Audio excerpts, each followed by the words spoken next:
그녀는 왜 그날 그 시간 마지막 영상을 남기고 사라졌을까요? 그리고 그 영상 속 짧은 침묵이 왜 사람들을 붙잡고 놓아주지 않는 걸까요?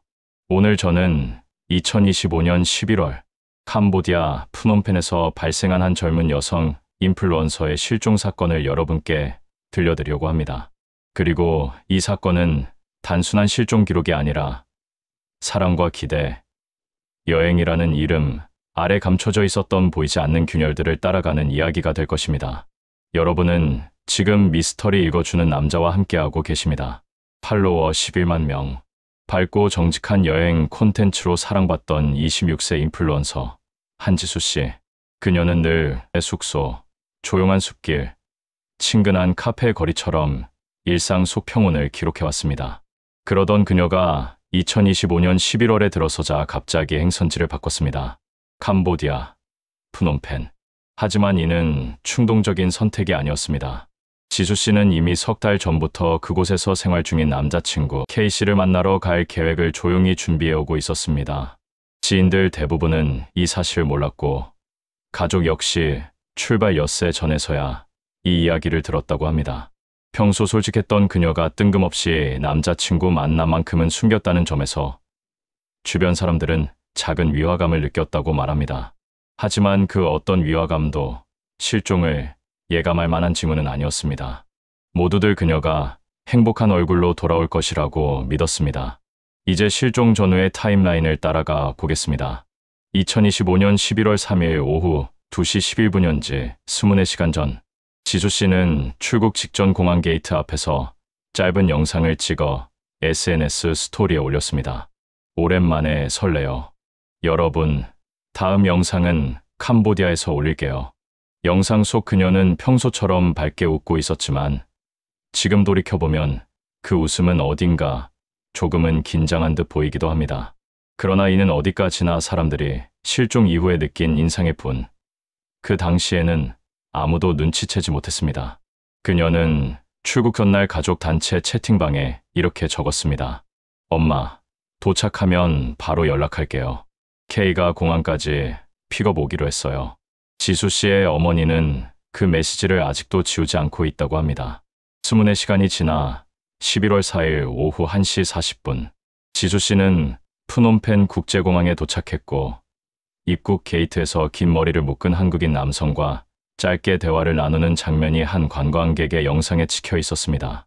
해당 남성이 K씨인지에 대해선 아직 확정되지 않았습니다. 관광객은 둘이 아는 사이처럼 보였어요라고 진술했지만 그 또한 추정에 속합니다.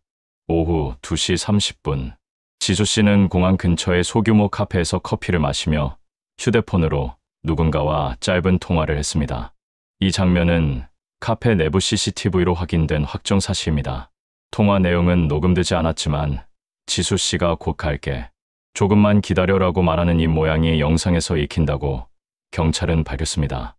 오후 4시경, 지수 씨는 숙소로 보이는 건물에 체크인했으며 그 과정에서 특별한 이상 행동은 보이지 않았습니다. 다만 프론트 직원의 증언에 따르면 그녀는 체크인하면서도 휴대폰 화면을 계속 확인했고 직원이 말을 걸어도 반응이 다소 느렸다고 합니다. 이 역시 추정적 진술입니다. 그리고 오후 5시 03분, 지수 씨의 마지막 영상이 업로드됩니다. 그 영상은 단 17초였습니다. 화면 속 그녀는 프놈펜의 강가 인근 시장 골목에서 밝은 얼굴로 말합니다. 여러분, 여기 너무 따뜻해요. 이제 곧 K를 만나러 갑니다. 조금 설레네요. 그러나 바로 그 순간 그녀의 미소가 아주 잠깐 흔들립니다. 영상의 12초 지점, 지수 씨는 누군가를 본 듯 뒤쪽으로 시선을 옮깁니다. 그녀의 입이 반쯤 열리지만 말이 이어지지 않습니다. 그리고 배경에 복잡한 소음이 스르륵하고 가라앉기 시작합니다. 전문가들은 이 부분을 일반 스마트폰 영상에서는 보기 어려운 종류의 급격한 배경 소음 감소라고 분석하지만 이 역시 추정에 속합니다. 자연스러운 현상일 수도 있었고 우연한 마이크 오류였을 가능성도 배제할 수 없습니다. 영상은 그저 평범하게 끝나는 듯 보이지만 그것이 그녀의 마지막 기록이었습니다. 그 후로 지수 씨의 연락은 완전히 끊겼습니다. 그녀는 평소 연락을 자주 남기던 사람으로 가족에게 하루 이상 연락을 하지 않는 일은 거의 없었다고 합니다. 11월 5일 오전, 지수 씨의 어머니는 연락이 닿지 않는다는 사실을 견디지 못하고 국내 경찰에 상담을 요청했고, 이어 가족은 현지 지인과 함께 프놈펜 경찰에 실종 신고를 넣었습니다. 경찰은 가장 먼저 그녀의 숙소를 확인했습니다. 문을 열자 방은 정돈되어 있었고 물건 역시 거의 그대로였습니다. 지갑, 여권, 카메라, 노트북 모두 제자리에 놓여 있었습니다. 마치 그녀가 잠시 외출한 것처럼 보였습니다. 그러나 어딘가 이상했습니다. 노트북은 최근 사용 흔적이 거의 없었고 사진 저장 폴더에는 당일 촬영한 몇 장의 사진만 남아 있었습니다. 프라이빗한 사진이나 메모 파일이 거의 없었다고 합니다. 가족들은 이를 보고 즉시 말했습니다. 지수는 절대 이런 식으로 비워두는 사람이 아니에요. 이 부분은 가족에 의해 확정된 특징입니다. 하지만 그 어떤 물건에도 다툼 흔적, 침입 흔적, 강압의 기운은 전혀 없었습니다. 경찰은 우선 간단한 외출 중 실종 가능성을 염두에 두고 주변 CCTV 확보에 들어갔습니다. 11월 4일 오후 5시 19분, 영상 업로드 후 약 16분 뒤 지수 씨가 시장 북쪽 골목으로 이동하는 모습이 호텔 앞 CCTV에 포착되었습니다. 그녀는 천천히 걸어가고 있었고 폰을 자주 확인했습니다. 그녀의 걸음은 목적지를 향해 가는 사람처럼 보였습니다. 그녀는 누군가와 약속이 있었던 것일까요? 그 뒤로 약 67m 거리에서 모자를 깊게 눌러쓴 남성이 같은 방향으로 걸어가고 있었습니다. 그가 지수 씨를 따라가던 것인지 단순히 같은 길을 향하고 있었던 것인지에 대해서는 아직 확정할 수 없습니다. 그러나 이 장면은 실종 직전 지수 씨가 마지막으로 포착된 모습이었습니다. 지수 씨의 어머니는 현지로 직접 날아갔습니다. 아버지는 국내에서 경찰과 연락을 주고받으며 프놈펜 경찰과 한국 경찰이 정보를 공유하도록 뛰어다녔습니다. 동생 서연 씨는 밤새도록 온라인 커뮤니티와 SNS에 언니의 실종 소식을 알리며 혹시라도 현지에서 본 사람이 없을지 애타게 기다렸습니다. 그녀를 찾기 위한 노력은 계속되었고 점점 더 많은 사람들이 이 사건에 관심을 가지며 도움을 주기 시작했습니다. 그러나 시간이 흐를수록 지수 씨의 가족들이 느끼는 감정은 불안, 걱정, 공포로 변해갔습니다. 그러던 중 숙소에서 그녀의 짐을 정리하던 경찰은 하나의 메모를 발견합니다. 작은 메모지 한 장, 캄보디아어였고 깨끗하게 파란색으로 쓰여져 있었습니다. 5시 30분, 강가 옆 골목, K가 기다린대. 이 메모는 누군가가 지수 씨에게 남긴 것으로 추정됩니다.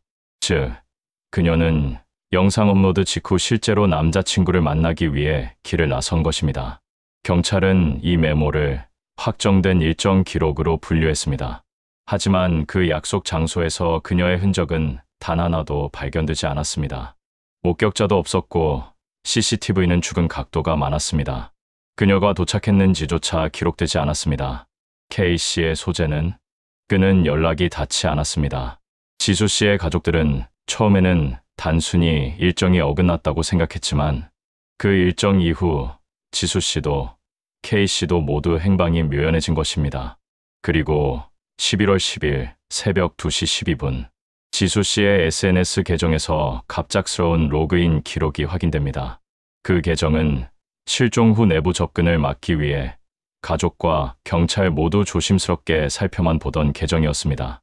그런데 누군가 접속해 단 11초 동안 설정을 확인한 뒤 아무 흔적도 남기지 않고 나갔습니다. IP는 캄보디아 북서부 지역, 지수가 실종된 프놈펜과 300km 이상 떨어진 곳이었습니다. 이 접속이 그녀 본인인지 누군가가 그녀의 기기를 이용한 것인지 혹은 다른 목적을 가진 행동인지 경찰은 단 2가지의 가능성만을 남겼습니다. 첫째, 지수 씨가 살아있을 가능성.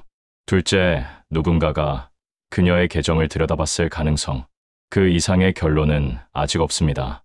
이야기를 다시 지수 씨가 호텔 앞에서 방향을 틀어 골목으로 들어간 마지막 장면으로 돌아가 보겠습니다.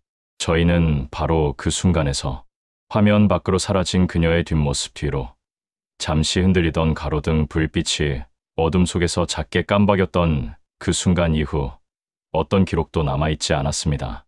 그리고 바로 그 지점부터 지수 씨의 실종은 단순히 연락 두절이라는 단계를 넘어 무언가 이상하게 맞물려 움직이는 퍼즐 조각들의 집합처럼 모습을 드러내기 시작했습니다. 호텔 직원들은 그녀가 방을 나선 시간 이후 돌아오지 않았으며 그날 새벽까지도 카드를 이용한 출입 기록은 없었습니다. 골목 인근 CCTV는 노후화로 인해 촬영 범위가 좁고 화질도 좋지 않았습니다. 호텔 측은 흔한 관광객 실종 신고 정도라 생각했지만 가족에게 마지막 연락이 끊겼다는 소식이 전해지자 상황은 급격히 다른 흐름을 타기 시작했습니다. 지수 씨가 사라진 바로 다음 날, 현지 경찰은 호텔 주변부터 조사를 시작했습니다. 호텔 로비 직원들은 그녀가 체크인 당시 밝고 차분해 보였다고 말했습니다. 하지만 체크인 후방에서 나가기 직전 통화 중 한순간 표정이 굳어지는 장면이 로비 CCTV에 담겨 있었습니다. 통화 음성은 들리지 않지만 이 모양만 따라가 본다면 지금이라는 단어가 분명하게 익혔습니다. 그리고 그 단어 뒤로 살짝 흔들린 숨소리처럼 보이는 동작. 그녀는 그 이후로 서둘러 슬리퍼를 운동화로 갈아 신고 작은 크로스백만 맨 뒤 방을 나섰습니다. 호텔 직원들은 그녀가 누구를 만나러 나가는지 묻지 않았고 그녀 역시 말하지 않았습니다. 그저 자연스러운 발걸음으로 호텔 문을 빠져나갔습니다. 하지만 이상한 점은 바로 그 다음이었습니다. 그녀는 호텔 앞에서 잠시 멈춰 주차장에서 무언가를 바라보듯 고개를 돌렸습니다. 다시 보아도 여전히 의미를 파악하기 어렵습니다. 그녀는 마치 누군가가 기다리고 있었던 것처럼 행동했지만 화면 어디에도 사람은 보이지 않았습니다. 그럼에도 그녀는 망설임 없이 골목 쪽으로 걸음을 옮겼습니다. 이제부터는 그녀가 사라진 이후의 이야기입니다. 가족이 가장 먼저 의심한 것은 갑작스러운 일정 변경이었습니다. 지수 씨는 원래 남자친구를 만나기 위해 여행을 온 것이었고 그 일정은 비교적 단순했습니다. 숙소에서 하루 쉬고 다음 날 남자친구가 있는 외곽 지역으로 이동할 계획이었죠. 그런데 그녀는 남자친구를 만나기 전날 예고 없이 호텔을 나갔습니다. 그 사실을 가족도 뒤늦게 알았습니다. 마지막으로 통화했을 당시 지수 씨는 내일 이동할 것 같아라고 말했는데 그 말과 달리 그녀는 도착한 지 몇 시간 만에 야간에 외출 감행했습니다. 그날 밤의 흐름을 복원하는데 가장 중요한 역할을 한 사람은 호텔 앞 편의점을 운영하던 중년 여성입니다. 그녀는 지수 씨가 골목으로 들어가기 직전 누군가로부터 메시지를 받는 듯 휴대전화를 한번 확인했다고 말했습니다. 화면에서는 그 장면이 확실히 잡히지 않지만 편의점 주인은 메시지를 확인하고 누군가와 큰 소리로 통화하는 것을 봤다고 기억했습니다. 그녀의 기억은 완벽히 정확하다 말할 수는 없지만 흐름을 맞추어 보면 지수 씨가 무언가 연락을 받고 즉시 움직였다는 설명도 가능해 보였습니다. 수색은 골목 주변에서 시작되었습니다. 골목은 길지 않지만 끝으로 갈수록 어두워지고 오래된 건물들이 이어져 있습니다. 현지 경찰은 그곳이 종종 현지인들이 자전거를 숨기거나 폐자재를 쌓아두는 공간으로 쓰인다고 설명했습니다. 사람의 왕래는 적고 밤에는 불빛도 제대로 들지 않습니다. 그곳에서 지수 씨의 흔적이 발견되지 않은 것은 오히려 자연스러웠습니다. 문제는 골목을 빠져나간 뒤 이어지는 길목에 모두 다른 방향을 비추고 있었다는 점입니다. 가로등조차 제대로 들어오지 않는 구간은 마치 누군가 의도적으로 시야를 끊어놓은 경계처럼 느껴졌습니다. 수색팀은 골목 너머까지 범위를 넓히며 호텔과 주변 상가를 조사했습니다. 그리고 그 과정에서 한 낯선 남성과의 접촉 가능성이 제기되었습니다. 호텔 근처에서 장사하던 상인은 지수 씨가 골목으로 들어가기 약 10분 전 길 모퉁이에서 어떤 남성과 짧게 이야기를 나누는 모습을 보았다고 말했습니다. 다만 그는 그 남성이 어떤 얼굴이었는지 기억하지 못했습니다. 그날 밤 조명 상태가 좋지 않았고 남성은 모자를 푹 눌러쓰고 있었기 때문입니다. 그렇지만 상인은 다투는 듯한 모습이었다고 말했습니다. 이 말은 기록이 남아있지 않아 증언 이상의 판단은 어렵지만 이후 여러 단서와 겹쳐지면서 중요한 의미를 가지게 됩니다. 이쯤에서 사건의 방향은 서서히 다른 국면으로 흘러가기 시작했습니다. 가족은 딸이 자연스러운 여행 일정에서 갑작스럽게 사라졌다는 사실만으로도 이미 충격을 받고 있었습니다. 그런데 현지 경찰은 몇 가지 정황을 조심스럽게 언급했습니다. 지수 씨의 이동 동선, 호텔 방에 남아있던 작은 메모, 도착 직후 보냈던 메시지의 미묘한 선택들, 그리고 여행 일정과 전혀 맞지 않는 시간대의 외출. 이 모든 것이 평범한 상황으로만 설명되지 않는다는 것이었습니다. 하지만 아직 그 어떤 결론도 내릴 수 없는 단계였습니다. 저희도 여기서는 단정적인 표현을 피하겠습니다.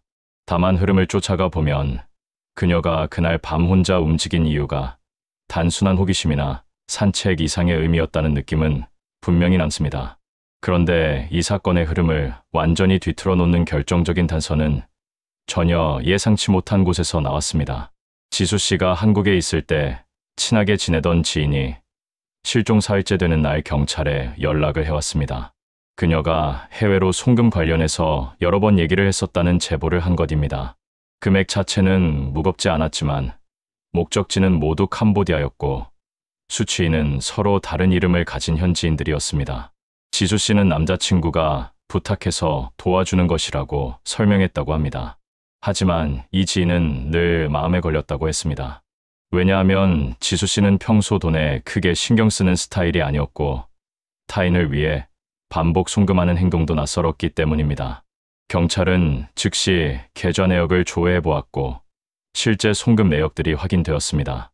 이제 그녀의 남자친구라는 존재에 대한 의문이 커지기 시작했습니다. 가족은 남자친구와 연락을 시도했지만 처음에는 연락이 닿지 않았습니다. 여러 번의 시도 끝에 현지 번호로 통화가 연결되었지만 남자친구라고 주장한 남성은 단조롭고 무표정한 짧은 말만 남겼습니다. 지수는 오늘 만나기로 했는데 오지 않았다. 어디 있는지 나도 모른다. 나를 의심할 이유 없다. 그는 감정의 흔들림이 전혀 느껴지지 않았습니다. 가족들은 그 통화가 이상했다고 말했습니다. 지나치게 차갑고 마치 준비된 문장을 읽는 것처럼 들렸다고. 남자친구의 위치를 확인하기 위해 경찰이 연락했을 때 그는 또다시 같은 말만 반복했습니다. 아무것도 모른다. 그리고 그 후 연락은 끊겼습니다. 그러나 그가 지수 씨를 마지막으로 만난 사람일 가능성을 무시할 수는 없었습니다. 현지 경찰도 조사를 진행했지만 그 남성은 이미 머물던 지역을 떠난 뒤였습니다. 숙소도 비워져 있었고 주변 사람들 역시 그가 어디로 갔는지 모른다고 말했습니다. 그는 지수 씨가 사라진 바로 다음 날 짐을 모두 정리하고 흔적 없이 사라진 것입니다. 여기서 이야기는 하나의 전환점을 맞이합니다. 지수 씨의 온라인 활동 기록에서 이상한 부분이 발견되었기 때문입니다. 협찬 메일함과 광고 계약 문서들 사이에 전혀 성격이 다른 메시지들이 끼어 있었습니다. 계정 삭제 흔적이 남아있는 익명 발신자들, 특정 시간마다 전송된 짧은 문장들, 확인함, 다음 일정 준비할 것, 보낸 자료는 폐기할 것. 지수 씨가 실제로 어떤 역할을 하고 있었는지는 명확히 밝혀지지 않았지만 적어도 그녀가 남자친구를 만나러 갔다는 설명만으로 이 메시지들을 모두 설명하기는 어려웠습니다. 그리고 마침내 숨겨져 있던 그녀의 또 다른 얼굴이 모습을 드러냅니다. 수사팀은 송금 기록, 익명 메시지 기록, 그리고 도착 직후 움직임을 종합해 보기 시작했습니다. 그 결과 지수 씨가 단순한 여행객도 단순한 연인도 아니었을 가능성이 떠올랐습니다. 그녀는 특정 조직의 자금 이동을 도왔거나 현지에서 정보를 전달하는 역할을 맡고 있었을 여지가 있었습니다. 지수 씨가 이를 어디까지 알았는지는 알 수 없습니다. 혹은 자신이 위험한 일에 연루되었다는 사실조차 제대로 인지하지 못했을 수도 있습니다. 그러나 한 가지는 분명했습니다. 그녀의 여행은 남자친구를 만나러 가는 평범한 여행과는 거리가 멀었습니다. 그녀는 이미 오래전부터 그 조직의 일부로 움직이고 있었으며 그날 밤 골목으로 향한 발걸음도 단순한 약속 때문이 아니라 정해진 절차를 수행하기 위한 움직임이었을 가능성이 점점 커졌습니다. 하지만 조직 내에서 작업이 어긋난 순간 그들은 지수 씨를 버리기로 했던 것일까요? 그녀는 스스로 위험을 감지해 도망치려 했던 것일까요? 아니면 남자친구라고 믿었던 그 남성이 사실 그녀를 이 사건으로 끌어들인 최초의 연결고리였던 것일까요? 이 이야기를 마무리하기 전에 마지막으로 한 문장만 더 남기고 싶습니다. 사람은 누구나 보이지 않는 세계를 하나쯤은 만들고 살아갑니다. 지수 씨가 숨기고 있던 세계는 우리에게 보이기 시작했지만 그녀 자신은 그 어둠 속으로 사라졌습니다. 그리고 그 세계의 문은 아직 닫히지 않았습니다. 남겨진 많은 단서들이 그녀를 계속 쫓아갈 것입니다. 지금까지 함께 해주셔서 감사합니다. 구독과 좋아요는 계속 이야기를 전달해 드리는데 많은 힘이 됩니다. 미스터리 읽어주는 남자였습니다.